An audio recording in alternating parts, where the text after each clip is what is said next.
Bien, ¿cómo están? Vamos a adentrarnos en algunos conceptos, varios de los conceptos que hemos visto a lo largo de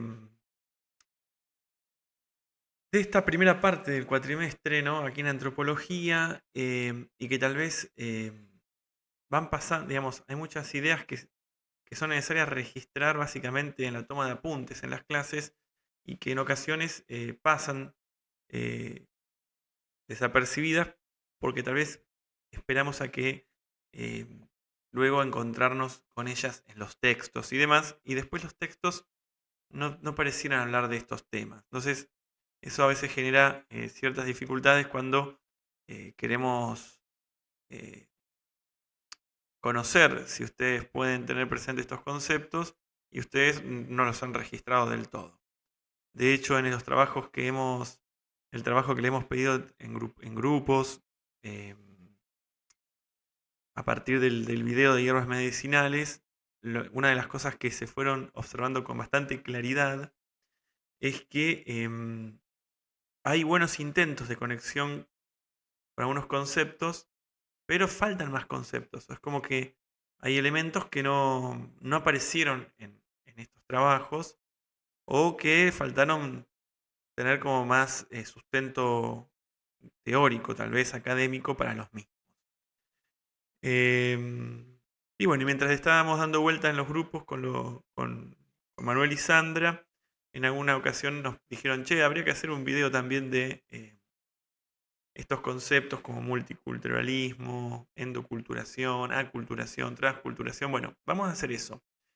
Lo vamos a hacer de un modo que de alguna manera también invita a que ustedes lo puedan hacer, ¿no? O sea, como darnos cuenta de que muchas cosas cuando no llegó a terminar de comprenderlas, las podemos ir a buscar a otros ámbitos, como puede ser Google o puede ser hoy ChatGPT, con el riesgo que tiene ChatGPT de que a veces genera ciertas respuestas muy generales, no muy amplias, y que no terminan de satisfacer lo que uno está buscando, o que termina mezclando algunos conceptos que uno entiende como diferentes y me parecen como similares.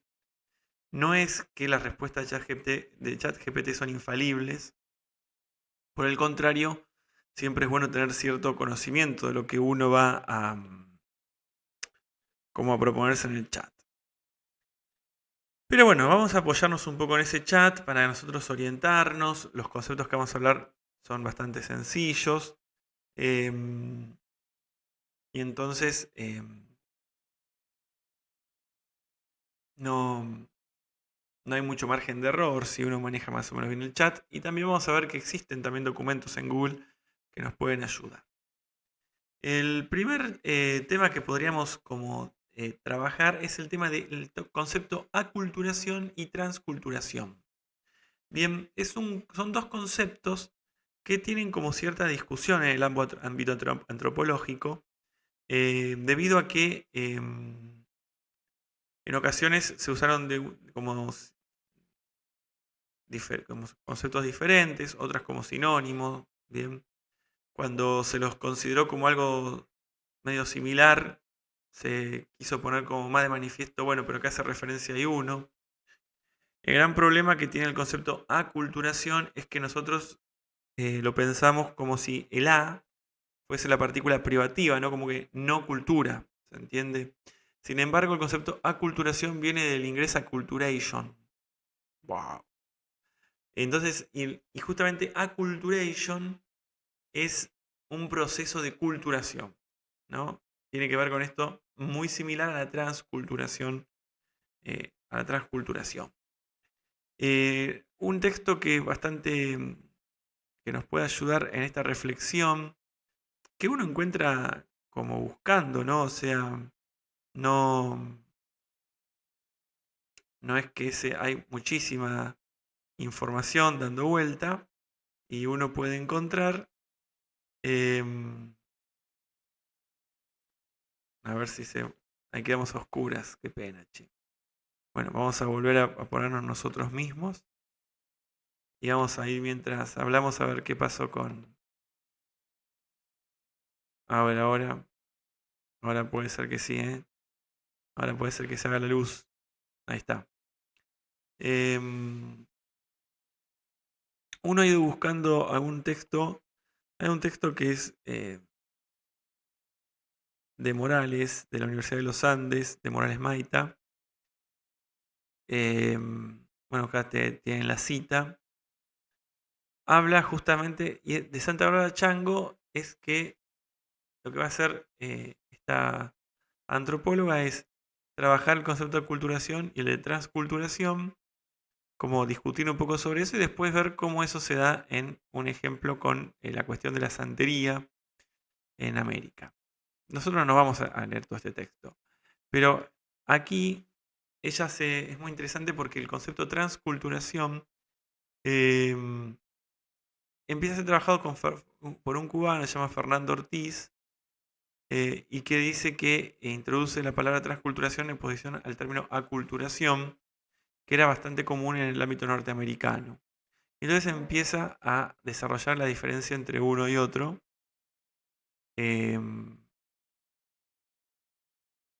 A partir de un trabajo, ven, aquí dice, el famoso antropólogo nos aporta que la introducción de la aculturación, ve que está con doble C, viene de acculturate, que tiene que ver con el inglés. Y luego habla de cómo el tema de aculturación se asemeja al de transculturación. Nosotros, ¿qué queremos dar a conocer? Bueno, la transculturación, como la aculturación, tiene que ver con un contacto entre culturas. Bien, en los dos hay un contacto fuerte. En el transculturación se habla como de un proceso en el cual también digamos, se va caminando hacia una cultura nueva, tal vez, ¿no? O sea, se va dejando los rasgos culturales o los elementos culturales que caracterizaban a, a una cultura, y ahora vamos a ir a ChatGPT, se van dejando de lado algunos rasgos que pertenecían a una cultura y comienzan a surgir nuevos rasgos que van a caracterizar una nueva cultura o neocultura, ¿no? O sea, esto se habla del neoculturalismo, por ejemplo. Entonces, la transculturación tiene esa característica fuerte que, acá vamos a ver después una diferencia, que tiene, este es un proceso en el cual se van encontrando dos culturas o más culturas y no hacen un sincretismo, sino que generan una nueva cultura. El ejemplo que ese texto que yo les mostraba es el ejemplo de las religiones o las creencias africanas, europeas con el catolicismo, y la de los propios pueblos originarios, y que ese encuentro entre culturas va por ser un proceso de transculturación que va a llevar a una nueva cultura. En el proceso de aculturación pasa algo similar, ¿no? O sea, acá el ejemplo que se da es muy sencillo, o sea, un grupo de personas llega a otra cultura y se acopla a esa cultura dejando rasgos de la propia, o viceversa, ¿no? En donde está puesto el ojo fuertemente la diferencia entre transculturación y aculturación en muchas ocasiones tiene que ver con esto de la direccionalidad. ¿Qué es la direccionalidad? Bueno, la aculturación generalmente se percibe como ese proceso que se impone una cultura, ya sea violento o pacíficamente.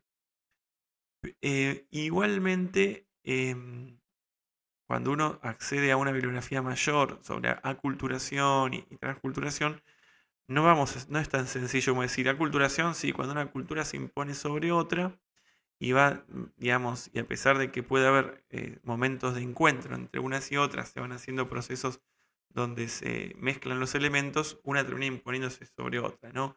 Es como esto de que, bueno, hay procesos de aculturación en los pueblos originarios de Argentina, donde la cultura europea occidental se ha ido imponiendo, por más que queden todavía eh, algunos reservorios y manifestaciones culturales propias de los pueblos originarios, ha habido una aculturación, ha sido unidireccional, se ha impuesto una cultura, a pesar que algunos elementos se han recuperado o se sostienen. Y la transculturación está pensada más desde el lado de este proceso eh, donde hay un intercambio, donde hay una interacción entre dos o más culturas y surgen una nueva cultura, por ejemplo, se da lugar a una nueva cultura. Como venimos hablando anteriormente, este tipo de cuestiones son bastante delicadas, ¿no? Porque si nosotros podemos pensarlo como algo muy sencillo, que eh, estamos sentados, yo siento acá en mi casa, y digo, bueno, sí, los pueblos originarios sufrieron un proceso de transculturación o de aculturación, listo, ¿no? Lo tiro desde acá. Pero cuando uno quiere hacer un trabajo antropológico con más profundidad, con más detenimiento, realmente tiene que poder elaborar los criterios y los elementos que van a determinar qué tipo de proceso cultural hubo en un determinado encuentro o en un determinado choque de culturas. Porque obviamente, como decíamos con Levi-Strauss, va a depender muchísimo de la mirada del observante, ¿no? Del observador. El que observa, ¿no? La realidad es relativa al que observa. Y entonces nosotros podemos estar pensando en procesos de transculturación, de encuentro entre culturas, donde otros tienen criterios que nos demuestran que no hubo encuentro, sino que hubo hasta políticas de sistematizar la destrucción de la cultura del otro. Entonces, no es que son conceptos que, digamos, son conceptos que fácilmente se pueden utilizar y que son de uso hasta incluso, podríamos decir, entre comillas, cotidiano, medios de comunicación y demás, pero que en el fondo de la ciencia antropológica, a veces uno u otro determinan esa direccionalidad, el sentido de un proceso de culturación X, y entonces no es tan sencillo, no es como una cuestión de decir, sea culturación y listo. Hay que ir como viendo más elementos. En este sentido, el ChatGPT nos muestra definiciones muy sencillas, pero hay una pequeña diferencia entre aculturación y transculturación que indicaría la direccionalidad. Lo importante también es entender que aculturación no es no cultura por el tema de la A, sino que viene del inglés acculturate, acculturation, que habla de que significa contacto entre culturas. Bien. Bueno, ahí tenemos un poquito el tema de aculturación y transculturación, dos conceptos que han dado vuelta. Pensando, bueno, nosotros podemos volver al documental de las hierbas medicinales y pensar, ¿no? Bueno, ¿en qué sentido podemos ver transculturación? ¿En qué sentido podríamos pensar aculturación? Pensemos que los pueblos originarios de Amaya podrían haber sostenido su medicina tradicional sin necesidad de tomar otras características si no hubieran existido estos procesos, y ahí podemos discutir de aculturación, de transculturación. Bien, digamos, podemos hablar de transculturación porque conviven dos tipos de medicina en Amaya. Podemos hablar de aculturación porque se impuso la medicina occidental y subsidiariamente queda la tradicional de los pueblos originarios. Bueno, son preguntas que uno, para definir dónde va a pararse, ¿no? Si una aculturación, transculturación. Y en todo caso, también de alguna forma está construyendo la otredad, ¿no? ¿Qué entiende cuando elige uno de los conceptos para construir al otro y el proceso al que se vio sometido? Otro concepto que ha aparecido es el exotismo. Exotismo acá está mal escrito acá abajo. Y es la tendencia a encontrar fascinante o atractivo en términos culturales algún elemento de otros, ¿no? De otra cultura. Bueno, ahí lo exótico, ¿no? Es lo llamativo, ¿no? Lo que llama la atención y lo que, bueno, por un lado, esto es a tener presente, bueno, hay elementos exóticos que llaman la atención a personas de una cultura, relativas a una cultura. Entonces, por ejemplo, nosotros cuando íbamos no sé si debería ser así, no estoy diciendo que debería ser así, pero cuando nosotros veíamos el video de las dos personas que venían en el subte, vestida con los atuendos originarios de su pueblo originario, y esta movilera los entrevistaba, bueno, ¿por qué entrevista a estas dos personas? Bueno, porque es exótico para esa persona, para esa movilera, estas dos personas vestidas así, ¿no? en el subte. Hay un exotismo. Hay resaltar una característica que considero extraña o considero ajena, distinta, ¿no? A lo que yo considero, entre comillas, lo normal. Bueno, retomo esa característica. Y ahí acá ChatGPT nos regala algunas reflexiones, ¿no? O sea, primero que el exotismo va a tener una perspectiva relativista, ¿no? Acuérdense que el relativismo es mirar desde el propio punto de vista.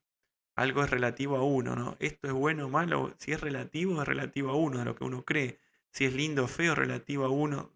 ¿Se entiende? El relativismo parte de la idea de que no existen verdades últimas o verdades indiscutibles, sino que la verdad es relativo a uno. Entonces, algo me va a parecer válido o inválido en función de lo que yo crea y piense. De hecho, cuando hablamos de la construcción del otro por la diversidad, dijimos que surge de allí el relativismo cultural, ¿no? Esta mirada de Levi-Strauss de lo que el observador que entiende por la cultura del otro. Entonces, la diversidad parte de esta mirada relativa.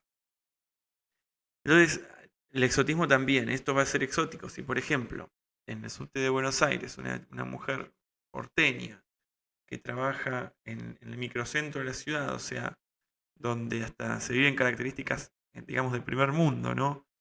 Sendas de bicicleta, subte, eh, en Recoleta, plantas que se riegan automáticamente con una, bueno, que están en las farolas, bueno, cosas extrañas para, por ejemplo, alguien que vive en Rawson. Bueno, estas dos personas les parecen exóticas, ¿no? Tal vez si nosotros estamos en algún pueblo del norte de Argentina o el noroeste, no nos parecieran para nada exóticas. ¿Se entiende? Entonces, el exotismo tiene como una mirada relativa o una perspectiva relativista. La atracción por lo diferente, por la diferencia, otro elemento, ¿no? Esa cosa que tiene que ver ahora ya con una característica de nuestra sociedad y está vinculado con lo siguiente, que es el mercado del turismo y el arte. Como esto de recuperar lo distinto, lo exótico, como un elemento de consumo, ¿no? De hecho, fijémonos cómo ha crecido ya no solo el sushi como comida exótica, sino comida peruana, comida mexicana, comida colombiana, comida venezolana, comida. O sea, esta cosa como lo exótico, de hacer algo distinto, es algo que se hace en otras culturas. Bueno, hay una cuestión de convertir también lo exótico en un instrumento de consumo y eso genera lo que hablamos en el punto 4 acá de nuestro amigo ChatGPT, que es la simplificación de los estereotipos. O sea, a veces pensamos que todo México vive comiendo eh, tacos y picante, ¿no? Que todo Perú vive comiendo cosas vinculadas al pescado, por decir cosas, no sé. Que todo... Entonces, el exotismo muchas veces toma desde un punto de vista de consumo, ¿no? Simplifica una cultura en una característica, ¿no? Y de esa manera lo que acontece es una simplificación de la cultura, ¿no? O sea, no nos permite acceder a esto que hablábamos de la cultura, entenderla como un todo, entenderla como comprenderla en sus propios términos, que hablábamos con la mirada desde la diversidad. A veces el exotismo también tiene esta cuestión de esa mirada por la diferencia, ¿no?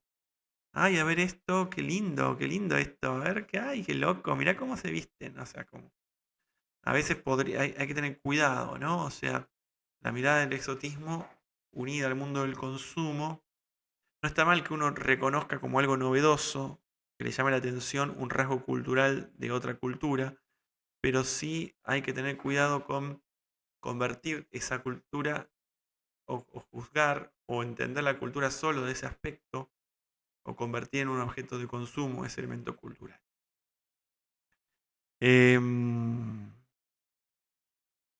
Bueno, después muchas veces lo que es exótico en un momento puede convertirse en un elemento cultural de un momento. El concepto de endoculturación, interesante que ChatGPT nos diga que es un concepto que no termina de ser del todo claro dentro de la antropología, pero más allá de eso, cuando nosotros hablamos de endoculturación, hablamos de los procesos que una cultura tiene hacia adentro de sí misma para transmitir sus características esenciales, para dar una posteridad, ¿no?, a sus elementos culturales. Y también acá algo interesante es esto del refuerzo de la cultura al interno y sobre todo contra influencias externas, ¿no? O sea, bueno, cómo vamos cuidando aquello que consideramos propio de nuestra cultura y sobre todo cuando vemos que existen avances culturales desde fuera, ¿no?, externos, por ejemplo la globalización. Y entonces Manuel, creo que era que en la clase de hierbas medicinales, él hacía hincapié en esto de cómo en este proceso de endoculturación la cultura maya va transmitiendo las hierbas medicinales de abuelos a nietos, ¿bien? De abuelos a nietos. Entonces, cómo buscan reforzar, cuidar eh, ese aspecto cultural de la cultura maya eh, de generación tras generación. Y, y también haciendo como a veces la misma cultura hace como una selección de aquello que siente como parte de su identidad cultural, porque la cultura, la sociedad amaya, el pueblo amaya, nos sigue obviamente con las características de vestimenta, de transporte, incluso de educación característica de sus pueblos, sino que ha adoptado por imposición o por opción, nada, estamos en el siglo XXI ya, y estas culturas ya han llegado obviamente muy occidentalizadas, pero fíjense que a pesar de que el pibe puede estar con la camiseta de Messi o puede estar pensando en jugar al fútbol yendo a una escuela tradicional, sin embargo su abuela le transmite la sabiduría sobre las hierbas medicinales. Tenemos al cacique trabajando en una oficina como jefe de comuna, ¿no? Con computadora todo, pero yendo a consultar a los ancianos que toman las decisiones. Entonces, fíjense, a pesar de que hay procesos de transculturación, ¿no?, que generan una cultura nueva, distinta a la originaria de sus ancestros, han logrado procesos de endoculturación que le permiten hasta la actualidad traer elementos identitarios de identidad cultural que han podido no negociar, digamos, de alguna manera, o, bueno, no negociar, vamos a quedarnos ahí. En un momento se habló de estereotipos y estigmatización. Los estereotipos son, a ver, a veces son necesarios para el ser humano en las sociedades, los estereotipos para que rápidamente nuestro cerebro piense cómo comportarse frente a determinados tipos de personas, ¿no?, en diferentes ámbitos. Bueno, a ver, está el estereotipo del administrador, del que trabaja en la administración pública. Entonces, pero ese estereotipo ayuda a que cuando yo entro sé que, bueno, tengo una persona enfrente que está haciendo un trabajo, que vienen muchas otras personas acá, entonces que está teniendo, que yo tengo que ser concreto en mi pedido para esa. Entonces, que no soy amigo, que, bueno, entonces todo lo que yo me construyo del empleado público me permite a mí directamente, no es que voy a entrar, hola, ¿qué tal? ¿Cómo está? ¿Usted qué hace acá? Yo vengo a hacer algo, ¿usted cómo se llama? No, no, no voy con todo a conocer a la persona, voy con la etiqueta simple, ¿no? La definición simple que me permita eh, vincularme con el otro. Sin embargo, a veces los estereotipos van tomando cada vez un poquito más de fuerzas y a veces lo que se hacen es a grupos de personas, de individuos, tipificarlos con determinado estereotipo. A veces pueden ser negativos, a veces pueden ser positivos. Lo que son siempre son simplificaciones y a veces, como decíamos en el exotismo, en base a una característica que tal vez sea preponderante o sobresaliente y toda la persona se la toma a partir de ese estereotipo. El ejemplo que da acá el amigo ChatGPT es el de las personas mayores son todas lentas o las personas de cierto origen étnico son naturalmente talentosas en ciertas áreas, ¿no? Ah, vos sos sos afrodescendiente, debes correr rapidísimo. Qué sé yo, correr rapidísimo, ¿no? Eh, vos venís del interior. Seguramente no te animás a cruzar el 9 de julio. O sea, estereotipos, ¿no? Hay muchísimos y funcionan muchísimo en nuestra sociedad, no siempre negativamente. Los que sí toman otra fuerza y, sí y tienen una carga peyorativa, negativa, discriminatoria, son las estigmatizaciones.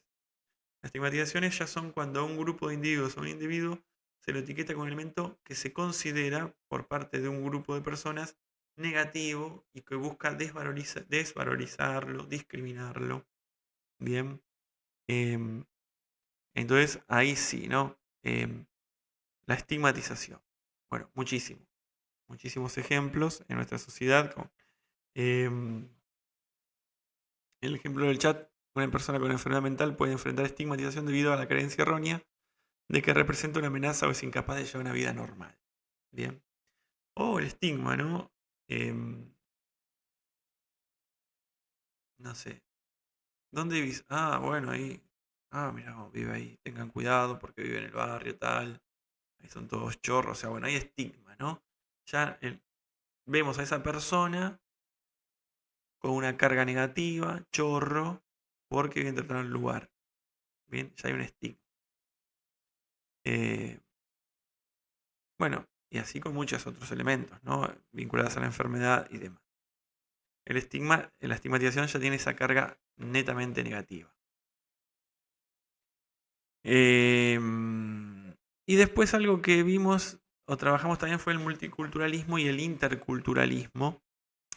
Acá lo que tenemos que entender es el multiculturalismo, generalmente lo que estamos haciendo es tratar de percibir si en una cultura o en ámbito social, en una sociedad, existe la convivencia y coexistencia de diferentes culturas, ¿no? Y entendiendo que todas tienen los mismos derechos y que tienen la misma forma de expresarse y que en todo caso pueden entrar en diálogo. Pero lo importante acá es la convivencia entre culturas. El multiculturalismo hace referencia sobre todo a ese elemento, ¿no? A la posibilidad de que varios grupos culturales convivan en un mismo ambiente, en un mismo espacio. Y bueno, después puede entrar en diálogo, o sea, pero tiene que ver con una cuestión más del momento. Y el interculturalismo lo que hace es más que nada el estudio, el análisis de la interacción entre culturas, ¿no? El interculturalismo puede dar cuenta también de los procesos de transculturación, aculturación, o sea, qué pasa cuando hay encuentro entre culturas, ¿no? Y ahí se hace un análisis, ¿no? ¿Qué pasa si esta interculturalidad genera una nueva cultura, genera un sincretismo, genera un proceso unidireccional, como entendimos con aculturación, en alguna forma, una imposición? Esta interculturalidad está generando una desigualdad, ¿no? Entre culturas. O sea, la interculturalidad tiene que ver más que nada con analizar como una historia o qué tipo de diálogo hay entre culturas.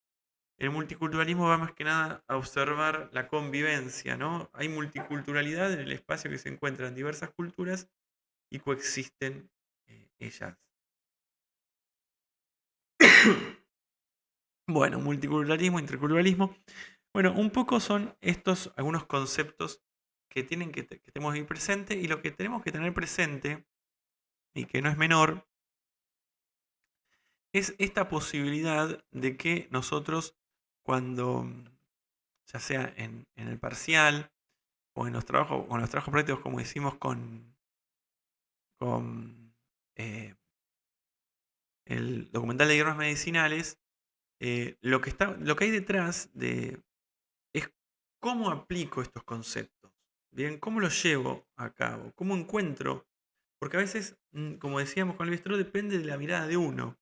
Algunos han visto transculturación, otros han visto aculturación. Algunos han visto construcción de la diversidad, otros de la desigualdad, otros de la diferencia. Algunos han visto desde Marvin Harris ciertos elementos. Bueno, entonces es muy importante que uno conozca los conceptos, tenga claridad para poder aplicarlos también, ¿no? O tener un argumento válido en la teoría para decir por qué lo aplica de tal manera. Así que bueno, nos vamos con esta recomendación, sobre todo de poder, del modo en que podemos hacer uso de estos conceptos y que no son a veces formas únicas de resolución, sino que depende mucho de cómo uno los explica, los aplica y los argumenta.